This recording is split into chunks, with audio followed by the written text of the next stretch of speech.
योगी जी, मेरा आपसे अगला ये प्रश्न होगा, जैसे कि आपने भी बताया गृहस्थ योग के बारे में बताया, गृहस्थ योग के उद्देश्य भी बताया, आपने स्त्रैण गुण की चर्चा की, जो गृहस्थ योग में मुख्य रूप से आप जिस चीज़ पे कार्य कर रहे हैं, स्त्रैण गुण पे, स्त्रैण गुण और पौरुष गुण, जो कि गृहस्थी में या फिर आम समाज में स्त्रैण गुण की स्टैब्लिशमेंट कैसे, बैलेंसिंग कैसे करें। जैसे अभी आपने बताया कि इसमें जैसे कि हमारे अंदर साइंटिफिक तौर पे आपने बताया सिंपैथेटिक नर्व और पैरासिम्पैथेटिक नर्व की आपने डिस्कशन किया, चर्चा किया। बिल्कुल। तो इनको बैलेंस करने के लिए, स्त्रैण गुण को बैलेंस करने के लिए और ये गृहस्थ योग में एक शिक्षा, बेहतर तरीके से शिक्षा देने के लिए आपकी कौन सी ऐसी विधियां हैं, कौन से ऐसे आयाम हैं, कौन से ऐसे महत्वपूर्ण योग हैं जो कि इसमें कारगर होगा, तो मैं उसके बारे में आपसे जानना चाहूँगा।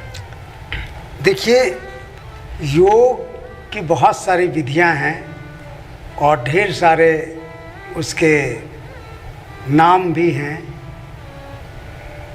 गृहस्थ योग हमने बताया आप लोगों को, और फिर उसमें देखिए कि ज्ञान योग, भक्ति योग जी, कर्म योग, राजयोग, गुह योग, मंत्र योग, बहुत सारे योग हैं, ध्यान योग।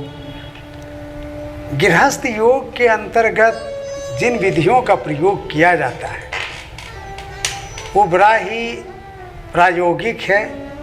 काफ़ी उसका वर्षों से 20-30 साल से लगभग उसका प्रयोग किया गया है उन विधियों का, जिसका कि बड़ा ही पॉजिटिव रिजल्ट आया है, बड़ा ही सकारात्मक उसका नतीजा देखने को मिला है। गृहस्थ योग के अंतर्गत आसन, प्राणायाम, बंध, मुद्रा और मंत्र का प्रयोग किया जाता है। तो गृहस्थ योग के अंतर्गत किसी भी प्रकार का आपको आसन अगर बताया जाएगा तो उसके अंतर्गत उसके साथ साथ आपको मंत्र का भी प्रयोग करना है। अगर आप मुद्रा कर रहे हैं तो उसमें भी मंत्र को जोड़ देना है। बंद क्रिया कर रहे हैं उसके साथ भी मंत्रो उच्चारण चलता रहेगा।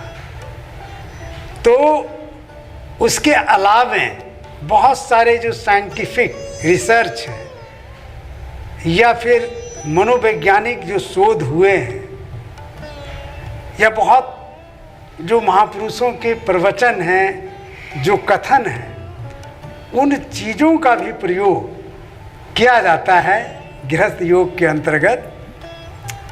और आपके अंदर में जो एक बायोलॉजिकल चेंज होना चाहिए उसके लिए आपको आसन, प्राणायाम, मुद्रा, बंध और मंत्र का प्रयोग करना आवश्यक है। प्रवचन के द्वारा, किताबों को पढ़ने से, बड़ी बड़ी डिग्रियां लेने से या बहुत बड़े बड़े मनोवैज्ञानिक शोध को पढ़ने से उससे आपके अंदर में परिवर्तन नहीं आ पाता है जी। क्योंकि अगर आप किताबों को पढ़ रहे हैं तो आप स्वयं को पढ़ते हैं। आपका जो मन कहता है उन्हीं चीज़ों को आप पढ़ेंगे। अगर आप हिंदू हैं तो हिंदुत्व से जुड़े हुए जितने भी ग्रंथ हैं आप उसी को पढ़ना पसंद करेंगे। कहने का मेरा अर्थ है कि आप किताबों में स्वयं को, अपने मन को ही देखते हैं। आपका जैसा मन है उसी के हिसाब से आप किताब का भी चयन करते हैं। तो किताबों को पढ़ने से आपके मन के अंदर में परिवर्तन नहीं होगा। उसके लिए आपको यौगिक साधना, जो हमने बताया आसन है ना, वो लंबे समय तक करते करते, प्राणायाम और उसके साथ मुद्रा, बंध और मंत्र, हमने देखा है कि इन चीज़ों को, इन विधियों को प्रयोग करने से लोगों के अंदर में परिवर्तन आता है। परिवर्तन इस तरह का, आप उसको कह सकते हैं कि मौलिक परिवर्तन जो होता है जी, वो बहुत मुश्किल है, बहुत दुष्कर है। लेकिन इन क्रियाओं के, इन विधियों के प्रयोग से क्या होगा कि आपके अंदर में एक समझदारी आ जाएगी। आप समझने लगते हैं कि मैं जो इतनी अधिक लड़ाइयाँ कर रहा हूँ या मैं इस विवाद में जो फंसा हुआ हूँ, जी इसमें जो मैं ज़्यादा से ज़्यादा समय व्यतीत कर रहा हूँ, ये बेकार है, ऐसा आपको करना नहीं चाहिए। आप लड़ाई करते करते, आप गुस्सा करते करते आप रुक जाएंगे, आपको एक होश आ जाएगा, आपको एक ज्ञान आ जाएगा, एक समझ आ जाएगी कि मैं ये क्या कर रहा हूँ। मैंने मूर्छा से जो एकदम बिल्कुल मूर्छा से अलग हो जाएंगे, अलग हो जाएंगे। आपको लगेगा कि मैं तो इस तरह से समय को बर्बाद कर रहा हूँ, अपने जीवन को नष्ट कर रहा हूँ, अपने संबंधों को मैं खराब कर रहा हूँ। आंकलन करने हाँ, का आकलन जो क्षमता करने है, की, वो बढ़ बिल्कुल जाएगा। आकलन करने की आपके अंदर में क्षमता हो जाएगी। और मनुष्य के अंदर में जो बड़ी से बड़ी चीज घटित हो सकती है वह समझ ही है। अगर आपके अंदर में समझ आ गई तो आप समय को बचाना शुरू कर देते हैं, अनावश्यक गतिविधियों से आप बिल्कुल अलग होने लग जाते हैं। और हमने प्रयोग करके देखा है, सिर्फ आसन करने से नहीं, क्योंकि जब आसन आप कर रहे होते हैं तो आपका मन चारों दिशाओं में भटक रहा होता है। जब आप मुद्रा कर रहे होते हैं तब भी आपका मन चल रहा होता है।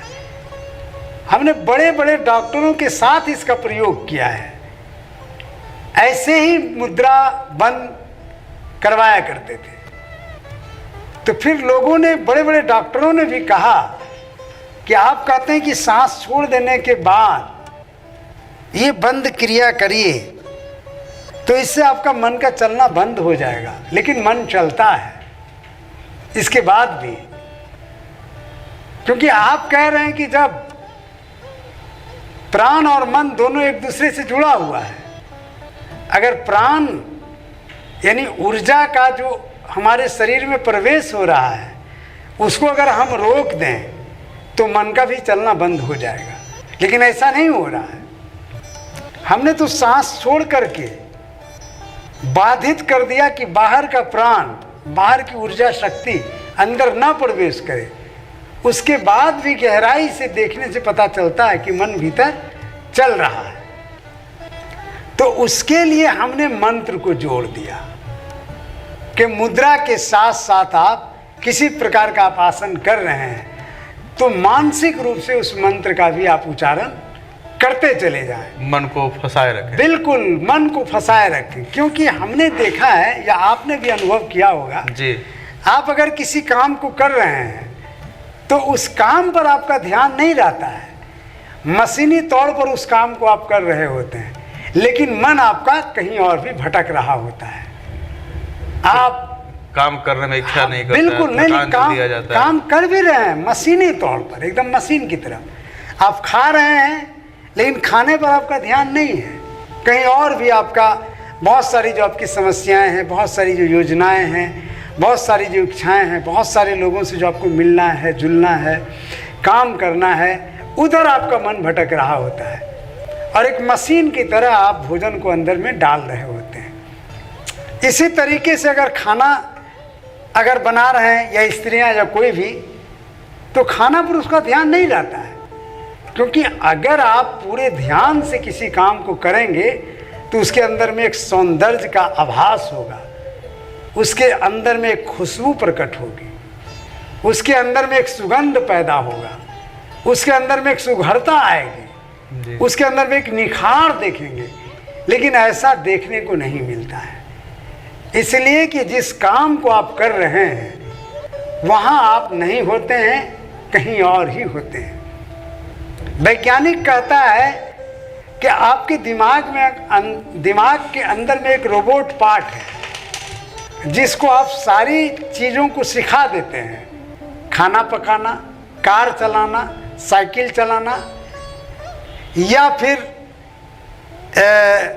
खाना खाना या और भी कपड़ा पहनना, किसी भी प्रकार का अगर आप काम कर रहे हैं या रोज़ किसी काम को आप कर रहे हैं, घर का मान लें कि आप सफाई कर रहे हैं या फिर मुरम्मत कर रहे हैं, कार बना रहे हैं या किसी ऑफिस में आप काम कर रहे हैं जी, तो ये सारे कार्यों को आपके ब्रेन के अंदर में जो रोबोट पार्ट है वो सीख लेता है और फिर वह काम करता रहता है। और आप कहीं और भी खोए रहते हैं। आप काम पर नहीं होते हैं, आपका मन कहीं और भी चल रहा होता है। काम कौन कर रहा है? आपके दिमाग के अंदर में जो रोबोट पार्ट है वही कर रहा होता है। एक ड्राइवर है, गाड़ी चला रहा है, जब तक वो ड्राइवरिंग सीखता है तब तक वो गाड़ी चला रहा होता है। जी। जब वो सीख जाता है तो फिर वो गाड़ी भी चला रहा है, गाना भी सुन रहा है, दोस्त के साथ बातचीत भी कर रहा है। तो फिर गाड़ी कौन चला रहा है? गाड़ी चला रहा है आपके दिमाग के अंदर में जो रोबोट पार्ट है, जिसको आपने सिखा दिया है। तो रोबोटिक तौर से वो गाड़ी चलती चली जा रही है, आप नहीं चला रहे हैं। आप कब गाड़ी चलाते हैं? जब एक्सीडेंट की संभावना होती है, जब लगता है कि दुर्घटना होने वाली है, तब आप अचानक जाग जाते हैं। अब आप, जिसको विज्ञान में रिफ्लेक्स एक्शन कहते हैं, हाँ, अब आप आ गए जी कि आप गाड़ी चला रहे हैं। इसके पहले चला रहा था रोबोट पार्ट। कहने को कॉन्शियसनेस जो वो पूरा डाइवर्ट हो जाता है। बिल्कुल। तो यौगिक क्रिया जो गृहस्थ योग है, आपका जो रोबोट पार्ट है दिमाग के अंदर में, एक मशीन की तरह जो आप काम को कर रहे हैं, उससे आपको मुक्त करेगा ये। और उसी क्रिया को, उसी आसन को, प्राणायाम को, या आप बंद क्रिया करें या मुद्रा कर रहे हैं या किसी भी प्रकार का यौगिक क्रिया कर रहे हैं, तो उसमें मंत्र का प्रयोग करना सजगता के साथ करने से क्या होगा कि आपके अंदर में अलर्टनेस, एक जागरण, एक सजगता आपके अंदर में प्रकट होगी, अवेयरनेस पैदा होगा। और उस अवेयरनेस के द्वारा आप ये समझ सकेंगे कि एक ही आदमी के साथ जो मैं 25 साल से लड़ रहा हूँ, चाहे वो पत्नी हो या पति हो, ये बेकार, ये तो मूर्खता वाला काम मैं कर रहा हूँ।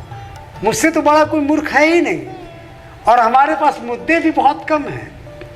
अगर आप किसी घर में चले जाएं, अगर एक सप्ताह आप वहाँ रह जाते हैं, तो आपको पता चल जाएगा कि 5-7 मुद्दे ही ऐसे हैं जिस पर कि घर के लोग, पति पत्नी आपस में लड़ रहे हैं। और कब से लड़ रहे हैं? 30 साल से, 40 साल से। कहाँ की बुद्धिमानी है? आप समझ नहीं आ रहा। इतनी लंबी लड़ाई लड़ी जाती है और आप कहते हैं कि कश्मीर समस्या 50 साल से, 70 साल से उसका समाधान नहीं हो रहा है। आप दोनों के बीच में जो ये समस्या है, इसका कहाँ निदान हो रहा है? कारण बेहोशी में जीते हैं, कारण रोबोटिकली जीते हैं। एक रोबोट की तरह आप जी रहे हैं, एक मशीन की तरह जी रहे हैं। गृहस्थ योग उससे आपको बाहर निकालेगा। पूरी सुविधा है उसमें, पूरी योजना है, पूरी व्यवस्था है, विधियां हैं, और ऐसे कारगर विधियों का प्रयोग करता है जिससे कि आप होश में जीने लगेंगे। आपके अंदर में समझ आएगी और अनावश्यक जो झगड़े आप करते हैं, जो विवाद करते हैं, जो मनमुटाव रहता है आपके अंदर में, आप देखेंगे कि घर के लोग 2 साल से बात नहीं कर रहे हैं, 6 महीने से बातचीत बंद है। क्यों? इसलिए कि आपके अंदर में समझ नहीं है। आप तो उतना लंबा समय व्यतीत कर दिए मनमुटाव में, जिसको कहते हैं मुंह फुलाना, बातचीत नहीं करना एक दूसरे के साथ, और फिर बात भी करने लगते हैं। इतना जो आपको 2 महीना, 15 दिन, 20 दिन जो आपका समय नष्ट हो गया, वो तो चला गया। जीवन तो रोग बाहर निकल रही है ना, रोग, जिंदगी तो सीमित है, वो तो रुकेगी नहीं आपके लिए।